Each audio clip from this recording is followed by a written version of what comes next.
Hello guys, it's me Stark and today I'm here to talk about the Kithans. Kithans are a civilization that was released together with Jurchens and the other three kingdom civilizations, and basically it's a civilization from the steppes, so it actually benefits from playing with cavalry units such as scouts, such as Revicav archers, such as the steppe lancer. And let's take a small look here on the tech tree. To start with, this civilization will have no access to arbalest or hand cannoneer, and will have the full pack here for the Revicav archers, and this is one of the special things here. This unit can actually anticipate the Revicav archer upgrade and only pay half of its price and use this unit since the Castle Age. So there are some plays you can do with that. It has access to the Fire Lancer, to the Champion, but has no Halberdier. Please pay attention to that. Regarding its stable, it does have access to Russar, Revi Camel Riders, and even Elite Step Lancer, but together with the Jurchen, this civilization has no Knight, and it also has no Bloodlines. That's very confusing, right? How does Cavalry Civ has no Bloodlines? Well, Byzantines are a Camel Civ without Bloodlines as well, right? So it's kind of that. Regarding their siege, they actually have access to the rocket cart, and they also have no Rev Scorpion to support the cavalry, so you have to support with different units. You have most of the blacksmith upgrades, lacking only the last attack, but we're gonna come to that. You have no need for this upgrade, because one of the biggest bonus here from the Kithans is that their infantry, oh sorry, is that where there it goes. Melee attacks upgrades are effects are doubled. So when you have research forging, you gain +2 attack. When you get iron casting, +2. So with those two upgrades, you can boost the attack of your cavalry and infantry by 4. So basically, you have the same effect of an Imperial Age unit, but already on Castle Age, and the same effect of a Castle Age upgrade, but already on Feudal Age. So it's like basically if you were anticipating but not paying for this extra attack. And because of that, this civilization can play in a very aggressive way on the Feudal Age, on the Castle Age, and the economy is truly good when you start making the textures. The textures are actually a lot better than the regular farm, at least in my opinion. First, they only cost 100 wood, so this means that you can actually make textures instead of farms, and for every 2 farms you can make a texture because the farms cost 60 wood each, so basically you are paying 20 less wood to make a single texture where 2 villagers can work simultaneously. And also you are actually saving some small space as well together with this discount, so we can actually make a way more solid boom by using the textures. That said, guys, let's go here for the game. We does have Hero here playing as the Kithans against Bro, who's playing as the Berbers. So that's a very interesting matchup. I think that the Berbers are a very difficult matchup for the Kithans because the Berbers actually have great units to be used on the later stages of the game. And I'm thinking about the camels, and I'm also thinking about the both camel and Revi camel here. Damn it, I was just stuck with the cat here. And basically what we have here, we can have scouts. We have scouts here from the Kithans, and one of the biggest plays from the Kithan is anticipating its blacksmith, like you can see the guy doing here, because once you have the blacksmith, you can actually go for the forging and double the effects. And there comes the texture. As you can see, 2 villagers can make a texture. On the textures, basically, the villagers are just going to stay on this 4+4 area, eating some hunt here, some herdables. But do not mistaken, those are not real deers, they are actually the texture deers that the villagers are actually going to collect.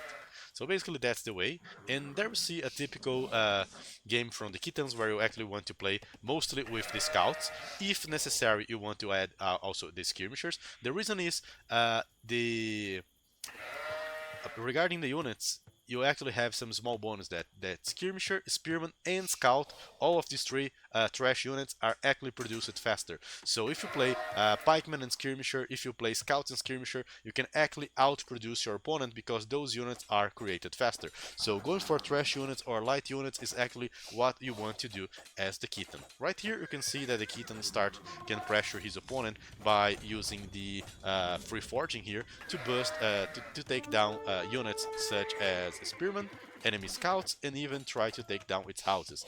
Let's see the effect of a Kithan scout from uphill on a house. With 5 scouts, he can actually kill the house even if there's a villager repairing, forcing his opponent to actually use 2 villagers if he does want to survive. So that's basically how powerful this this unit actually is, and honestly, on this stage of the game, I would say that if Hero wanted to add some skirmishers, he could actually just keep a full Feudal Age pressure by using both scouts with this extra attack and a skirmisher. But that's not what's gonna happen on this game. He's just gonna provoke his opponent, Bro, and Bro is not underestimating the power of the Kithan. He is actually playing here, guys, with 5 spearmen. Yes, that's way too much spearmen, and despite having all this attack, these scouts have no access to bloodlines, so, well, they are still a bit fragile. They have not the same power as a regular scout would have, for example, a Magyar 1. And of course, the Kithans can actually get their way to the next stage, to the Castle Age, by using several textures like Hero is doing here. Minimum gold investment, and there he goes towards the next age. We're about to see a very questionable fight here, where these scouts actually fight against several spearmen and scouts. I think that they scouts alone are pretty good, but you cannot just get a big fight against several spearmen like he's about to do here. What are those guys doing, man? Just provoking each other here. Cool. Very cool. There they go. The fight just cracks in, and obviously the spearman win the fight. I don't know what he was expecting here. So let's talk now a bit about the Castle Age game and how we can actually play as the Kithans and the Berbers on the Castle Age. I think that once you are in the Castle Age, the best unit you can do as the Kithan is the Steppe Lancer. The thing is, Steppe Lancers are a unit that scale well with the attack. Usually you want to scale cavalry units with bloodlines and defense, but for the Steppe Lancer it's a bit different. You actually want this unit to be the one dealing extra damage, so having that bonus that got doubled here means that you have 11 attack Steppe Lancers with a single upgrade. Of course, you can just combine that with monks and combine that with the good economy from the Kithans, and by good economy I mean, well, you can use the textures. So basically that's it. You can use the textures, you can use monks, and you can get yourself ahead of the game. Fighting on the melee composition against the Kithan is a very, very troublesome stuff. And why is that? Well, because now that you can see that the Kithans just got the Iron Casting upgrade, they actually do have +4 attack. So not only they did start with +2 attack, but now they got up to +4 attack. So even for a unit such as a camel, it's difficult to get a good fight against them. And of course, you can combine that with monks, and it's way difficult to snipe the monks, because in order to do that, you would have to jump closer to the Steppe Lancers, and they actually can provide a great cover to the monks. By the way, what if you were watching ranged units here? If we were watching ranged units, I would say that the best course of action for the Kithan player would be to add skirmishers, and remember that those skirmishers can actually be trained and upgraded 25% faster, which means that making the transition into a lead skirmisher something very smooth here for this civilization, and I do not expect to see anything else here from scouting to skirmisher and later Steppe Lancer and elite skirmisher. Those are the units that you want to go to playing as the Kithan. Very nice snipe here by Bro. Very nice snipe. 2 monks going down to that. And meanwhile, his opponent is actually trying to get inside. He converted a villager. So he does take 2 monks, but he's about to die here and losing a TC spot. Very bad. 3 TCs for Hira. Almost 3 TCs for Bro. He just got his TC denied here. Bro is going back with monks, pressuring, is trying to counter, and there comes the fight, guys. There comes the fight. As you can see, one of the biggest things about the Steppe Lancer is that since they have this one range, if you stack units with the patrol, all of your Steppe Lancers are gonna be attacking before all the camels are. Look at this fight. All the Steppe Lancers are fighting. Only a few camels are actually being able to shoot their targets. They're just gonna go back and kill this camel. And go back, and kill, and go back, and kill. So basically, you can just do a small read and run technique here, or stack patrol, and you are actually gonna be able to get good fights. Still, these Steppe Lancers, guys, are very fragile, with only 60 HP. So if the camels can actually land hits, they actually will take 1/3 of each one of these Steppe Lancers' life here. So in order to win this kind of fight, you actually need to patrol, keep your camels ahead, and just use the Steppe Lancer as much as you can. So as the Kithan, you can play with camels, or you can play still with the Steppe Lancers, but basically using the combination of your cavalry units, but focusing especially on the Steppe Lancer. Let's take a look on this fight. All the Steppe Lancers are already fighting, and half of the camels were actually driven out by some small distraction. And then this just snowball into a victory for the Step Lancer. Since they are very fragile, my personal recommendation is that you pick your fights very wisely and use monks here to support your army, like Hero is doing. Most of his army is injured and he's just about to gain a lot of value. I mean, this Step Lancer was one hit from dying, and now thanks to the monk he's just gonna grow up. By the way, meanwhile he can just keep making his farms, keep making his pastures, keep booming, adding extra TCs, and then adding extra stables to keep playing with the Step Lancer, which is basically the unit that you want to go to.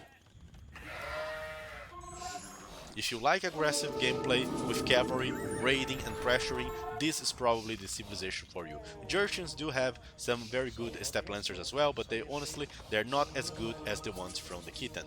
There comes the Kithan, try to snipe the monks, and the camels just got converted, and now, together with the Step Lancer, they are about to snowball this fight. There comes more camels and Step Lancers, camels and Step Lancers. As you can see, some of the camels haven't even joined the fight and the Step Lancers are already about to finish it. So basically you need to engage into the Step Lancers before they finish to kill you, which is exactly what's happening here. The Step Lancers are just outnumbering here the camels and killing them. Still, what is the counter to the Step Lancers? Well, if you have units such as the Civ Archer, I think that they can be pretty good. If you can wall yourself to deny them from raiding, it's pretty good. Camels doesn't behave so poorly, but the thing is, the camels have to force the fight. The Step Lancers will always be trying to patrol, always trying to control the hill, so you have to actually get a good fight and engage all at once. If you does that, Step Lancers are not so difficult to kill. As you could see, all 6 or 7 Step Lancers just died to the patrol from the camels. So army control is 10 times more important for the civilization than it would be for others. Once again, Step Lancers are about to get killed.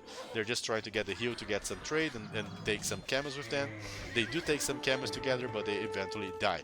So, what is the plan and what are the other options here for the Kithans? There is an upgrade called Lamellar Armor, that is your Silver Crown. Basically, infantry and skirmishers will reflect 25% melee damage back to the attacker. So, let's say that you have a Russar killing a skirmisher or a halberdier. The skirmisher or the halberdier are actually going to reflect some of the damage, so that's pretty good to play with skirmishers and also with the Liao Diao, which is the unique infantry here from the Kithan, which is a very powerful infantry with 85 HP here on its elite version, 75 on the regular one, and it actually makes an attack that does damage over time, which is very unique mechanic, a new mechanic here for the units. And there comes the camel, and together with some camel archers, but having monks and massive Step Lancers is actually a big thing here for the Kithan.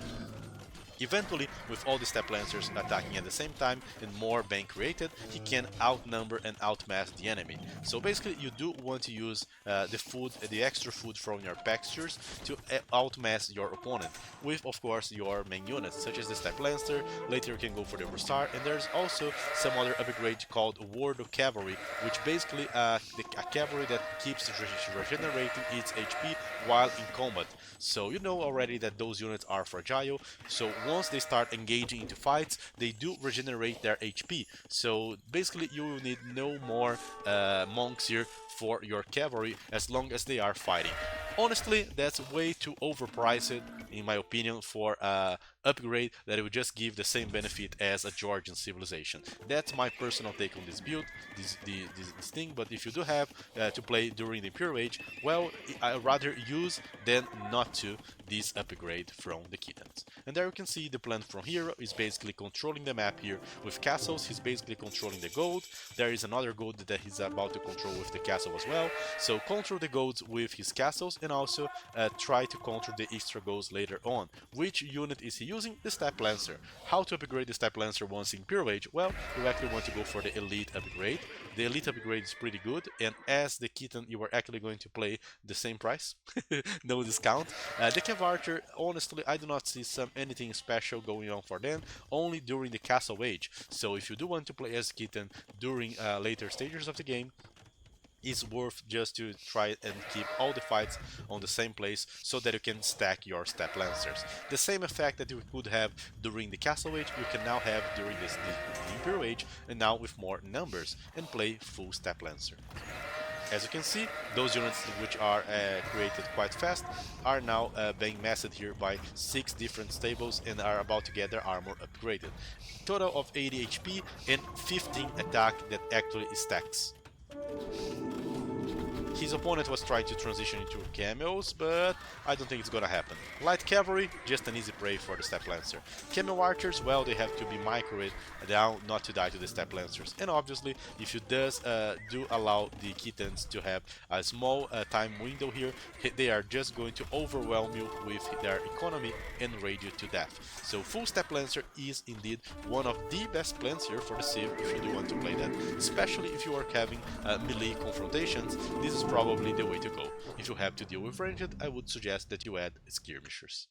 Once you are in the castle age, there are obviously several options. The first thing that's worth mentioning is, if you did play a longer feudal age, or if you do have some extra light cavalry that you did use, I recommend you to upgrade those guys. Obviously, going for step lancer is the core strength from the Kithans, as we have talked about. But at some times you might actually be trying to play with your step lancer, trying to damage your opponent, and you might actually find out that the guy is actually playing with ranged units. And as you guys probably know, step lancers do have only a single pierce armor, making them with only 60 HP due to the lack of bloodlines. Playing against ranged units using the Kithan step lancer is way different when you actually try to play with the Cuman extra speed or with the Mongols extra HP. These Cavarcher units are actually a nightmare for you to deal with. For this reason, my personal recommendation is that you actually go back into the skirmishers, similar to how I just suggested you to do during the feudal age. And then of course you are actually going to make the combination of step lancer plus skirmisher as the probably most powerful army composition for the civilization. Of course, if you do need some help against other unit, you can actually switch. For example, if you are playing against a Byzantine, you can actually consider adding a few extra monks, a few extra pikemen either. So just a matter of adapting your composition. But step lancer plus skirmisher will actually provide you whatever you need here to fight against your opponent. Any ranged unit, monks, and even light infantry such as the pikemen can be properly countered by the skirmisher. Everything else, everything that tries to fight melee, well, the step lancers are probably gonna do it. And then it's just a matter of choosing your of picking up your fights and using your extra production speed to actually do that. Your opponent will actually have difficulty to engage against your skirmishers as long as you also are supporting them with the step lancers, which can still be used to flank out enemy units since they have an extra speed against the Cavarcher units. So thanks to that, this is probably the combination that you won't be using as the Kithan during the Castle Age. Not only that, but you can just keep up these for a longer period of time until you get yourself some good leverage. For example, of a good leverage is taking an important hill and controlling it. On this game, for example, as you can see, the Georgian player is trying to play here with mounted units, so Cavarchers, Knights, Monks, and the Kithan player is just still massing here Step Lancers and Elite Skirmishers. There are several big hills between the two players, but there's one that calls my attention. Whoever controls this hill will have most part of the game under control. It will be either Andy controlling that space or Lewis. If Lewis control, Andy will actually have to retreat and go towards some very defensive positions, and that's probably not how you want to play with the Kithans. So my personal recommendation is that you keep your units together and try to use them to get one of those good fights. Skirmishers will also deal quite well against light armored cavalry such as camels and step lancers, so they can actually be a very good support unit on this occasion as well. But obviously what you want to be doing here is to jump, climb the hill and get whatever fight you need to get in order to get this leverage. Right here, as you can see, the Jordan was also trying to go for the hill, but the Kithan can actually get it and allow the step lancer to pick up fights, while the skirmisher units do deal a lot of damage to the back line of the enemy cavarchers. So the combination of skirmisher and step lancer is pretty much what you need. In case your opponent tries to overwhelm you with heavy cavalry such as the knight, the addition of a few monks and even the option of playing camels will actually be good. But to be honest, as you have seen probably on this video already, step lancers are enough of a threat for any melee unit just by raw numbers. So that's the way you want to play during the Castle Age, and those are the best weapons. It's also worth mentioning that the Kithans do have access to heavy cavarcher upgrade, but the problem is, and is also a cheaper Revic Archer upgrade, but the biggest problem is, well, it doesn't give you as much power as a new upgrade like Bracer would,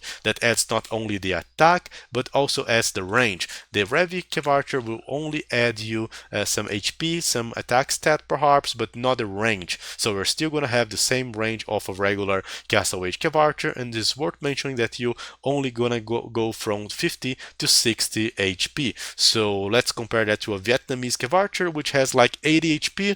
Yeah, they are pretty more suited for the game than going for that. One issue that you might actually face when playing with the Kithans is actually the presence of Revi cavalry, for example the Georgian Munaspa. If you have to face such unit, well, your options are limited, but there are a few of them. The first one here is to stay using your Elite Step Lancer and stacking their attack, which is now 15. The second option that you have is to go for the Fire Lancer, that also has a small bonus against cavalry. The thing about the Kithans is that they do not have Halberdier, so this is the reason why heavy cavalry can actually be a problem. And of course, you can actually upgrade Camel Riders, but there's nothing special about those guys, and they even lack the bloodlines, so it's better to just go for the Step Lancer, where you actually have a chance to kill the opponent before he kills you back. And the other thing that you can actually try to use is the Liao Diao, which is the unique upgrade here from the Kithan, which is a Rev infantry here from the castle that actually deals damage over time. So among those options, if you really have to do that, I think that the infantry combination can actually be good. So Elite Fire Lancer is the replacement here, and actually compensates your lack of Halberdier in the situations where you might actually have to face some Rev infantry units such as the Paladin, Cavalier, Munaspas, Boyars or whatever here. So this is what you want to use.